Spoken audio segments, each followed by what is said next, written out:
Hello, my name is Justin Bright, and welcome to Kerbal Space Program version 1.10.1 in my next small step RP-1 career mode playthrough.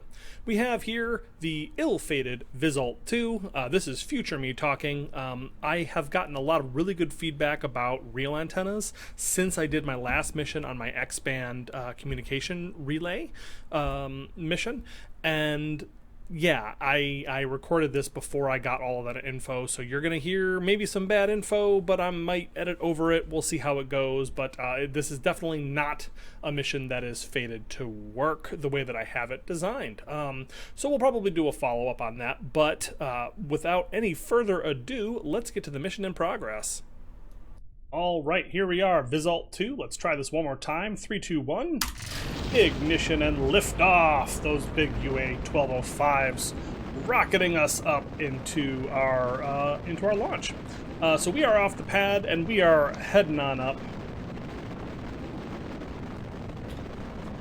And yeah, so as I just discussed, we are not actually we are not out of the woods yet as far as the communication on this. So only 2 of my satellites are going to be able to communicate properly down to the ground stations. So I'm going to have to deal with that, I guess. I'm not really sure what I can do or if there's anything I can do about that.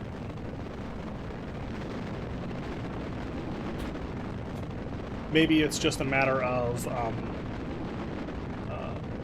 just dealing with the slowness, because this should be about 10 times faster, even if it only gets up to that 150 kilobits per second that I was seeing on the actual relays.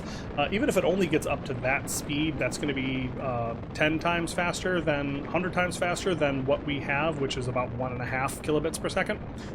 So we'll see what the actual numbers end up being when we get into orbit. Here we go, just kind of fast forwarding through. You've seen my Titan 3F launches plenty of times. But that said, I do love them every time. You have the big ignition of our LR-87 boosters, then the big heavy solids come off, and we are off and away.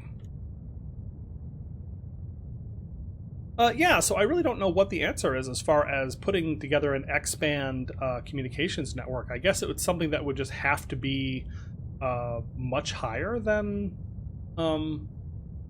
geostationary, which didn't really occur to me. Like, I had imagined that geostationary was where I would want to put that.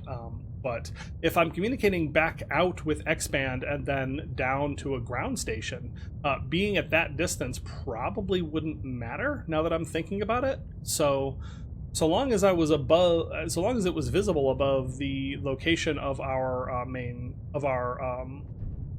our science satellite, it should be fine, right? Huh. So yeah, it's occurring to me now that there's absolutely no reason that I need to be as low as I was at geostationary orbit. And I could have, yeah, maybe next time I just put it up at 80 million meters just because why not? 150, why not? Like, who cares?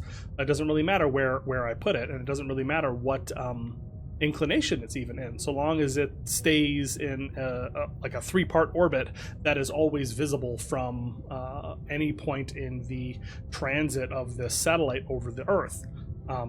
Yeah, so that's the answer probably. But feel free to confirm if I'm on the right track, guys. All right, so we are now, everything is deployed. We have the RL-10s are burning us up into our proper orbit, and I am taking no chances, as you can see here. We have a big X-band dish out there, which is not doing anything for me yet, but that's fine. It is curious. I wonder if it's gonna the curious noises that I'm making at this point are because I'm not sure what's going to happen as far as this communication is concerned. Because I have a UHF antenna on the back of here to make sure that I always have some kind of signal, but will it prefer to use the lower bandwidth UHF if I have a high bandwidth X-band connection back to the ground station available to me? Question mark? I don't know.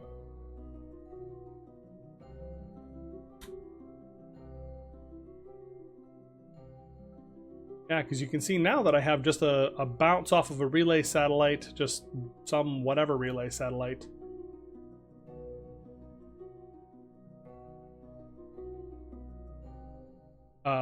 Oh, I'm actually bounced off of the Visalt 1.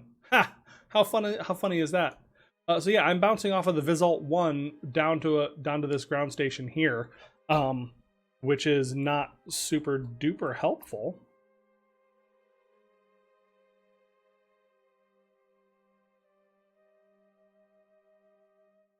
But that said, I do have visibility on the ComSat X2. All right, well, first of all, let's get ourselves into our proper orbit.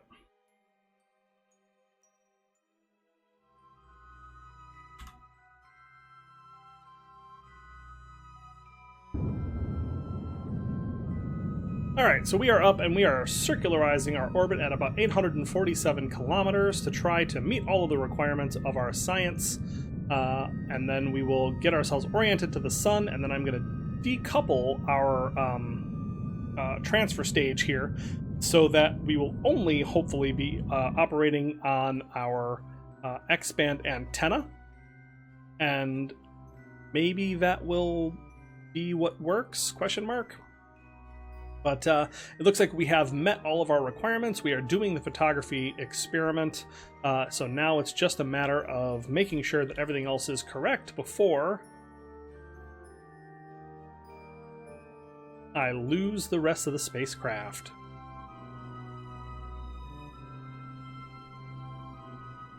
.5% solar panel exposure should be fine with these gigantic solar blankets that we have rolled out here. We are actually generating more than double the electric charge that we need. Well, not more than double, just a little bit more than double, not a lot more than double.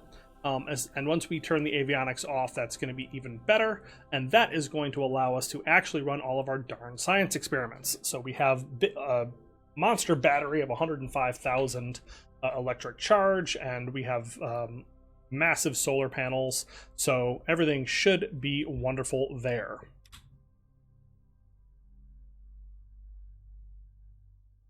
So I've confirmed that we are doing all the science that we possibly can be.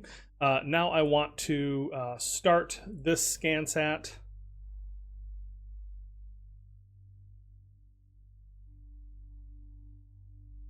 So that big thing is rolling.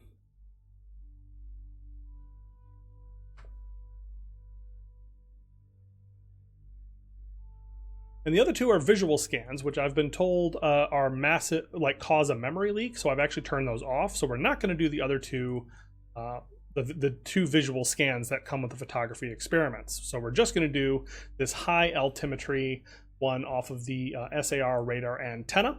And so that means that we are all set and good to go.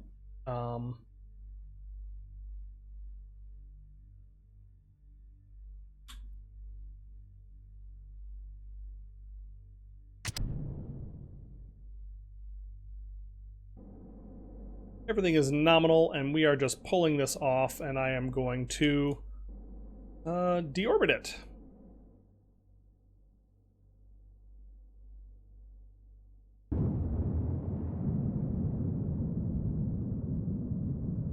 And almost. And there we go. There we go. Perfect. So that is off and will destroy itself, which is lovely.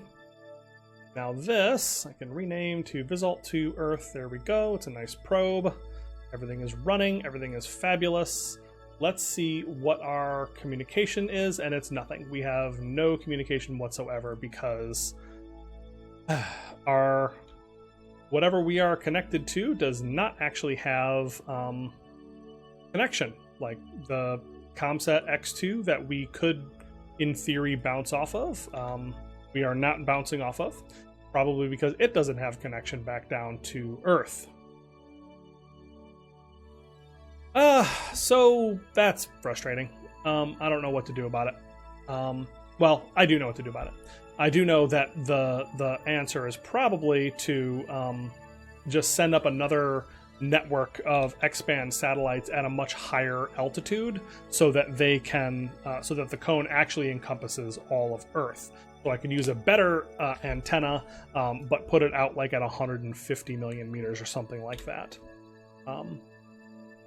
And that's probably what I'm going to have to do, but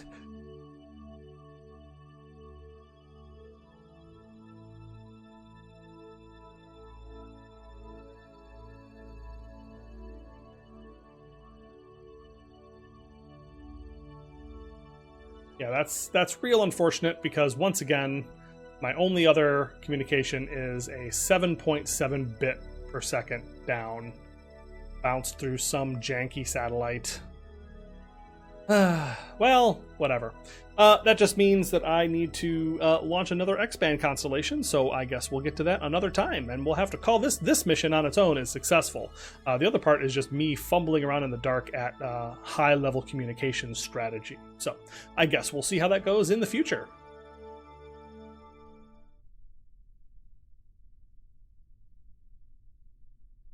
All right, here we are. Rare daytime launch for Edward Walters and Donna Smith on the way to the moon. We are doing, this is the Apollo 6 spacecraft that is heading up for just a standard landing and orbital crew orbit around the moon. So not doing anything special with this particular crew, but I do want to keep that money flowing in, and if that means throwing out Saturn spacecraft or a Paladin 5 spacecraft, so be it.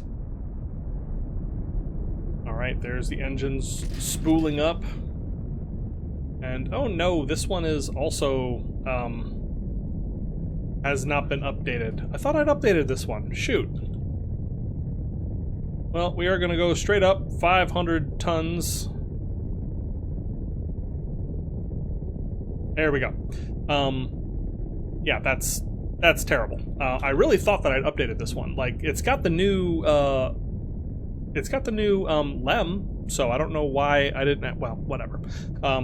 It's done. I do have updated versions of the Saturn V coming up, or the Paladin 5. This is my standard Paladin 5. I've already come up with a Paladin 5B that is using the J2S, the simplified J2 engines, which is lovely. But I just realized that I have unlocked a the F1A configuration for the F1 engines, and I'm so excited because that is just like, it's a huge step up in performance, and so I'm really curious to see how that works. All right, we are spinning up the second stage, kicking off our launch escape system, and we are away on 5 J2 engines, heading up towards orbit. Fabulous. So yeah, I've got some updates to do. I also have the HG3 engine, which I think I've talked about in a previous tech talk on my nodes. But yeah, so I think I'm going to have like a brand shiny new Saturn V variant, basically. Probably the Paladin 5C is going to use the F1As, and it's going to use HG3s or J2Ss. I'm not sure which one's better at this point. And the most up-to-date RL10s are... no, there's no RL10s on here. But yeah, HG3s and the J2Ss up here, depending on what works the best.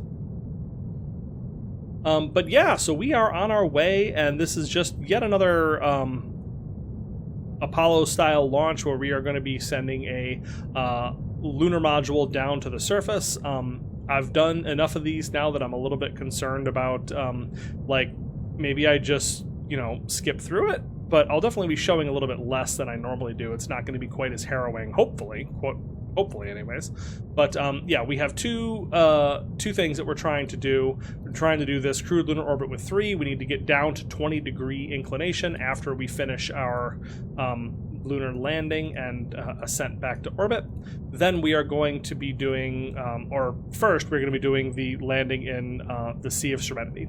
So that is what we are working on for this crew. Unfortunately, I have been forgetting, apparently, to deal with the crew training, because Edward Walters and Donna Smith were the only two that I had available. All right, last J2 is pushing us to finish up this orbit.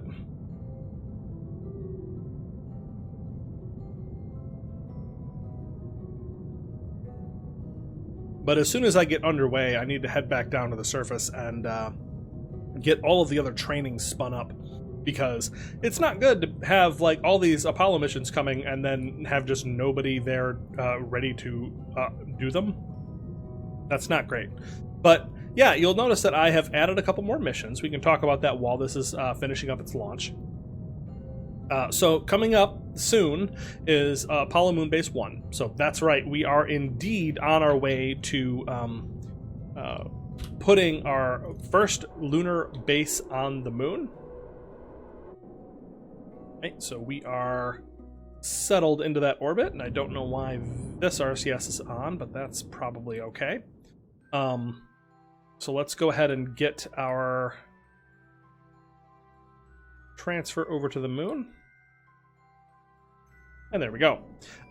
So yeah, we have the moon base coming up.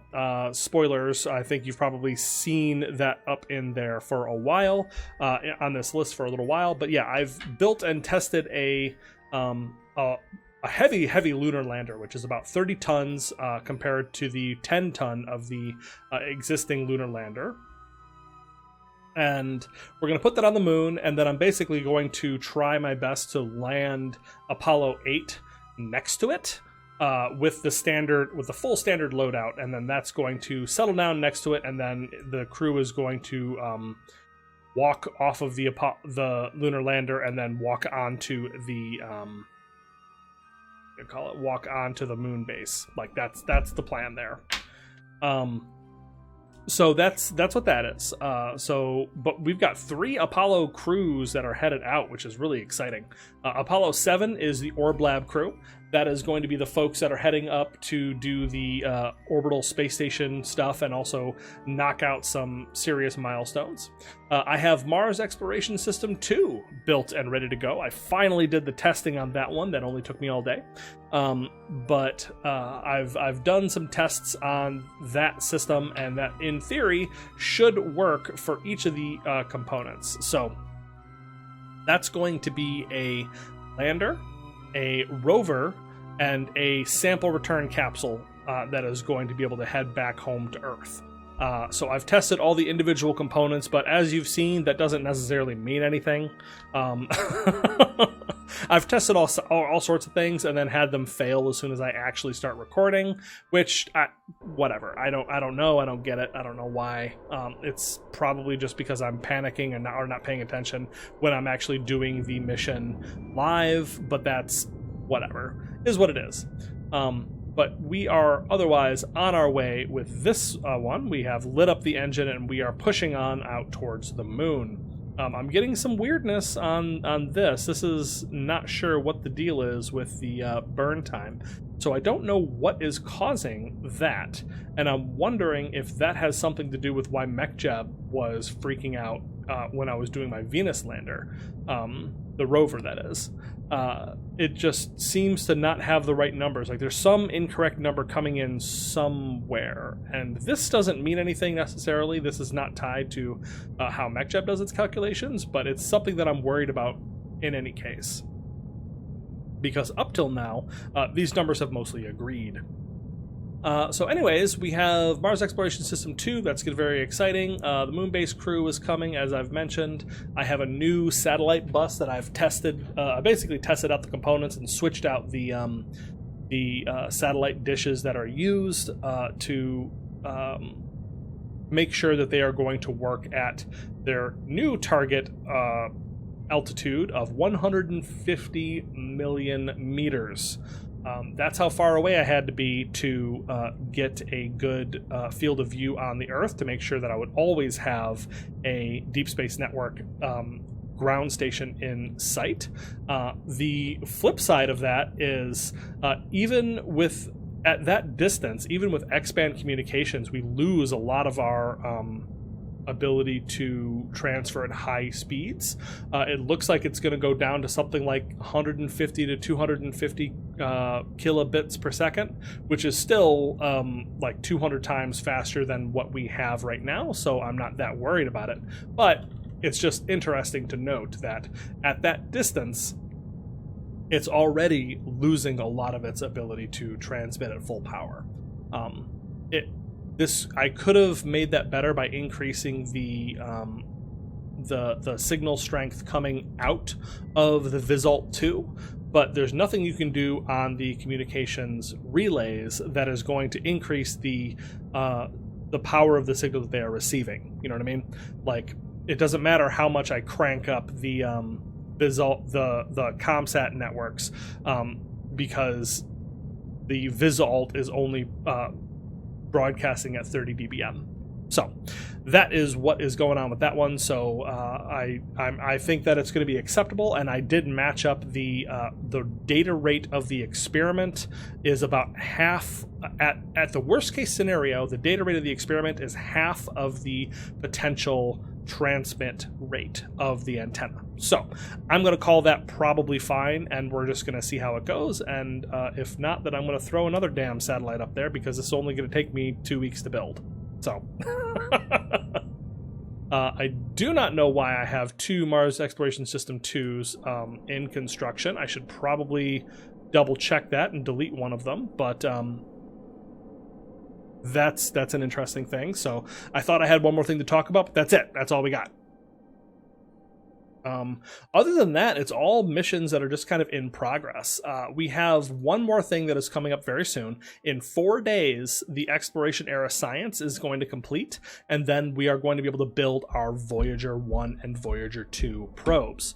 I don't know if I'm going to send 2. I don't think there's any particular need for me to do that, but I could, I guess, just for, redundancy's sake. But this should be a really great opportunity. Like, I could send 1 at each of the dates that was listed for real life, right? For the Voyager 1 and Voyager 2 probes, because I actually have both of them down, and they're about 2 weeks away from each other. So I could absolutely build 2 satellites and launch them on the correct dates, and I think that would be kind of neat. I might do that. I'm not sure if it is going to make any actual difference to us as I launch that, but it might at least give me an opportunity to talk the history of those spacecraft, because those are some of the coolest spacecraft there are. All right, so back to our current mission. Edward Walters and Donna Smith are in a lovely orbit around Earth, and we are ready now to perform the spin around maneuver to grab the LEM. But let's just double check, make sure. Yep, this is actually, nope, this is correct. So we are going to do this, separate all of that business, push us just a teensy bit forward. And then we are going to roll from here, and we are going to target, boop, boop,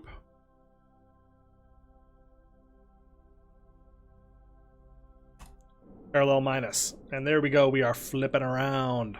And you'll see that I am using now the other LM descent stage part. I don't know. I think the one that I was using in the previous episode was from the SXT mod, and I think this is from RO Capsules, but I don't even know anymore. It looks a little bit better. It looks a little bit. It looks like it's using the same. It's a consistent art style with the Ascent stage, so that makes me happy, anyways.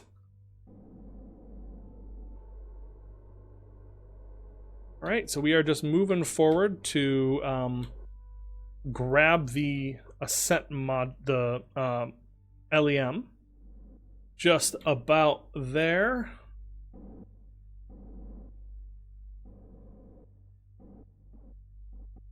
All right, boom, nailed it. Excellent. And now I can decouple this node, which means we are free flying away and headed out towards the moon. That's a pretty damn cool shot. Yeah, so very little has changed except for I'm using this part here, which has its own built-in ladder down the side here, and has the correct amount of oxygen in the tanks. I've actually checked all the values for food, water, oxygen, and electric charge, so we should be okay this time, gosh darn it.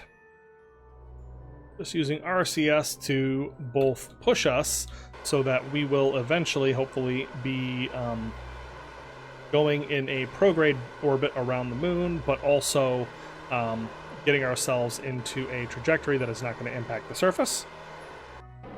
And there we have it. Looking excellent. All right, so we are headed to the Sea of Serenity, and I have no idea how I'm going to find that other than just kind of scrubbing around my orbit once I get into it. But I should probably do something to like change my inclination on the way so that we don't miss it, and then we end up having to do all kinds of weird stuff to make that orbit once we get there. Would not be great. All right, so I have an illicit ScanSat map of biomes around the moon, which I took with the wrong part that I used a little while back. But this tells me that it's this is Mare Serenitatis. Here is what we are looking for, and that is where I need to be. So let's see what's nearby that I actually recognize. Oceanus Procularum I've been to a couple of times. Mare Nubium has a flag in it that we've been to before.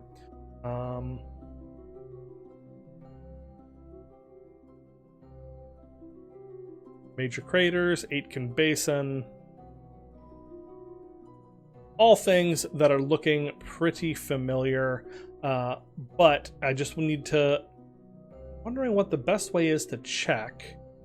Well, the easiest thing that's going to be is once we actually get there, I can use this to really do some cheating and see where our orbit is going to line up on the surface, because it'll actually render our orbit lines on here as little hash marks, which will be a great way to figure out where we're supposed to be, because I definitely can't see it from where we are now.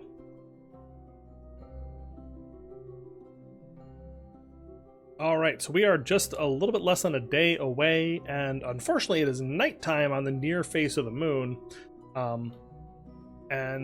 But what I can tell is I'm literally looking at a picture of the moon with the Mare kind of labeled, which I do not think is any kind of cheating. But this here is Mare Crisium, the Sea of Crises, and so that means if that's what that is, then Mare Serenitatis is here-ish, somewhere up here. So that's the plan. But what that means is I'm going to have to get into a slightly inclined orbit to actually make this happen, which is good because I need a less than 20 degree orbit anyways, but it's a matter of angling this in such a way that I'm going to be able to land and get back, and then also do the next part of the mission.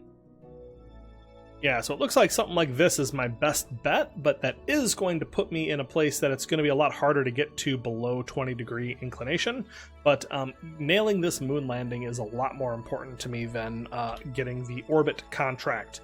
And in the past, I've had a lot of Delta V remaining on the orbiter after the fact, so we may just try to rely on that. So anyways, let's go ahead and make this happen. Alright, so we are just prepping to fire up our engines so that we can make it down, or up to this inclination, and you see that kind of moving and sliding on up. Both increasing our inclination, but also keeping our paraloon nice and low, and that looks fabulous. That should get us pretty darn close. Alright, we are in the sphere of influence of the moon, so let's go ahead and circularize down. You can see we have raised our inclination up to 36 degrees, which, like I said, is fine. Like, that's not going to be that hard to lower. Alright, so the moon is a little bit lost in the glare of the sun, but you can see well, maybe not, but it is, there it is. It was occluded briefly, and there it is, that huge dark orb coming our way. Gorgeous. And here we go. We are ready to insert into the orbit of the moon. We've done it a bunch of times. We've done this mission profile a couple of times, but I don't get sick of it, that's for sure.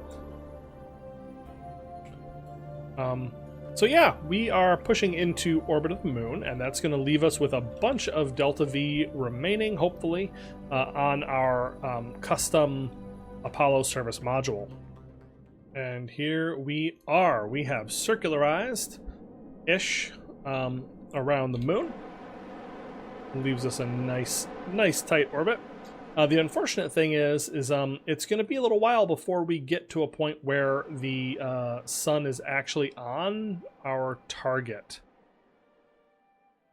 So I'm looking again, and this is it. This is what we're looking for, and we are indeed over it. I actually went up a little bit too far, but that is where we want to be.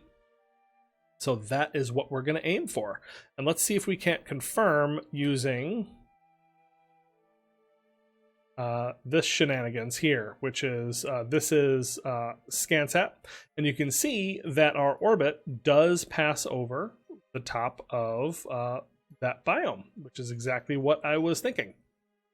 So yeah, this shows all the places that we are going to cross based on our inclination, and this is what our orbit looks like over time, the way we pass over, because you're passing over a globe, so you're circling a globe, but this is the flat map representation of it, and this does the best that it can.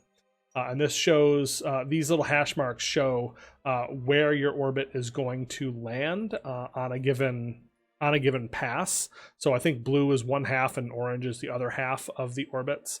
But it shows that I'm going to miss huge chunks of it because of my inclination. And this is why you need a really high inclination orbit for mapping, for example, 85 to 90 degrees, so that you get these nice and spread out over the entire surface, which means you are touching all of the surface with your field of view over the course of a single rotation. But anyways, this is just confirmation of what our astronomers tell us, that we are on track and on target to touch down in the Sea of Serenity.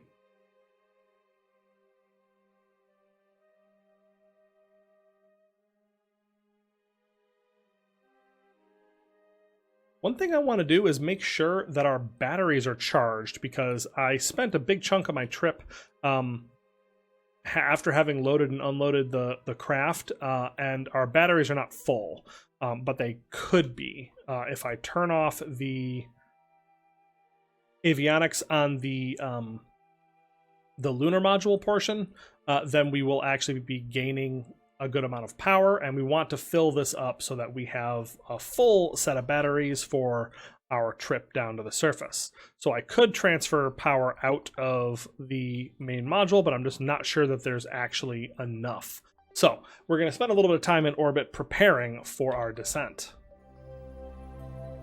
All right, so I spent one full day on orbit recharging the batteries with the fuel cells running at full blast, and it got us about 13-15% of our battery recharged, which means we're going to have to do that at least 2 more days, maybe 2.5.